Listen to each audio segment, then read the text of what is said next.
Leetcode daily challenge. It is an easy problem today. 1351. Count negative numbers in the sorted matrix.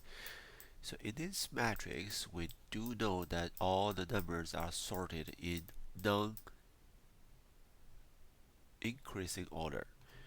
Say if there's a way where we are going through all elements in this matrix, if the zero or the first element in one of the rows is negative,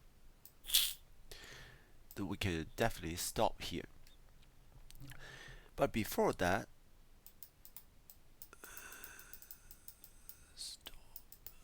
we stop any row 0 is negative. But before that, for all those numbers above this line, all the other rows, we can go through elements to see if an element is positive or negative.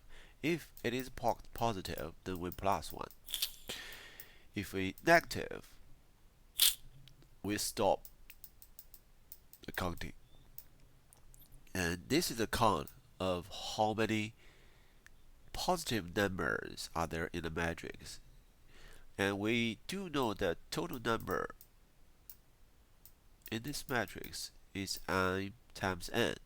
Then we minus the count of positive numbers. The left will be all negative numbers, which is the answer we are looking for.